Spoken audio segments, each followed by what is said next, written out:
What do we stress about? What do we, as Monta Vista kids, worry about? Getting a B, SATs, grades, and the big one, college? In our community, quiet suburban Cupertino, that might be so. But hold on, let's take a look at the wider picture.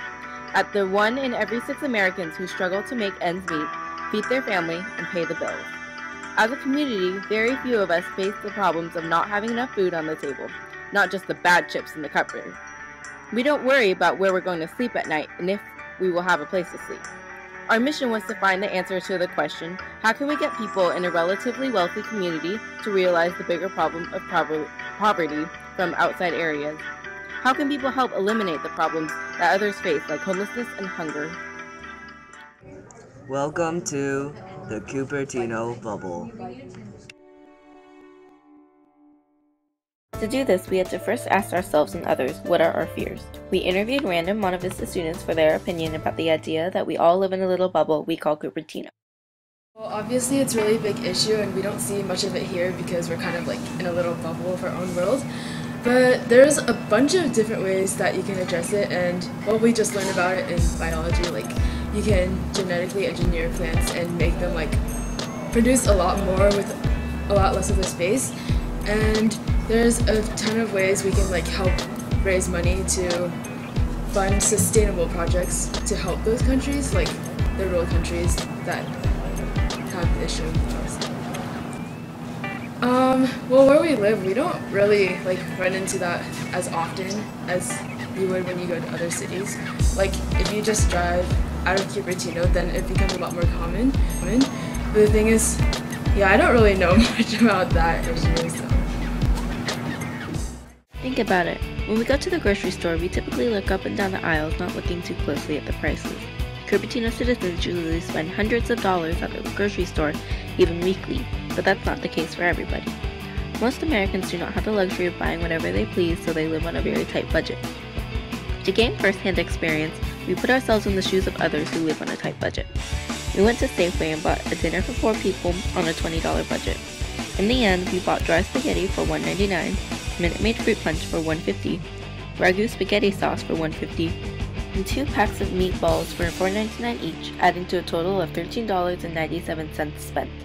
We also used the club card savings, which helped us save $2.58, 16% of our total cost. This really opened our eyes to see what it was like living on a budget.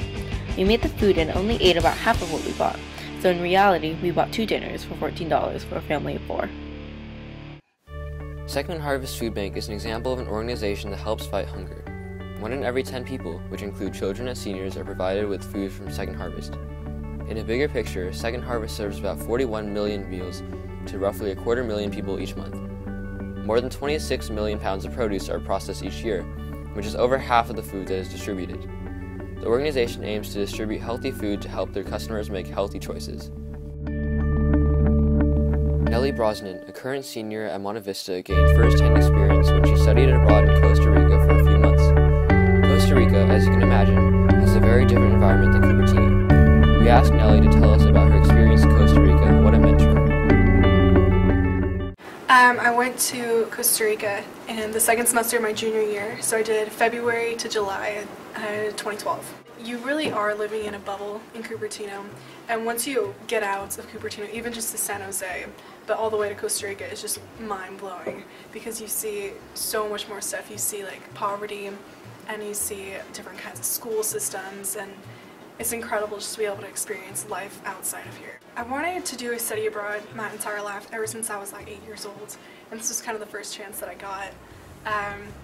And I love languages, I love cultures. That's what I want to do. I want to travel and see the world. I think it's all about perception of what you have and what's around you. Here we do have a pretty stressful academic environment, and getting a B seems like the end of the world, but it's really not. When you don't have enough food, that's the end of the world. But I guess I learned over there that it's not really about where you are, it's who you're with. So it's all about that kind of perception that you have on people and just what's around you. It's not just about you and just about the letter grade that you receive. It's so much more than that. Yeah, they're a lot more fun over there, I guess. Like school, I was going to school over there. It was a normal high school. It wasn't an international school or anything, so it was a lot of Spanish. and I'm fluent now, so it's really nice. But they're very happy. Like Costa Ricans are known as the happiest people in the world. So they're very friendly. They'll go out of your way to say hi to you. You don't pass somebody on the street without saying, "Hey, how's it going?" So it's a lot more close. Everyone's really close. It's more like small town. Everybody knows everybody kind of thing. As the citizens of a fairly wealthy community, we don't have to worry about living in fear. We don't have to worry about having enough to eat or where we are going to sleep at night. Since we don't carry these extra burdens, we can focus our energy on other things like academics and extracurriculars. Monta Vista students worry about getting B's or not getting into an Ivy League college, which is important, but once compared to the issue of hunger, seems rather diminutive.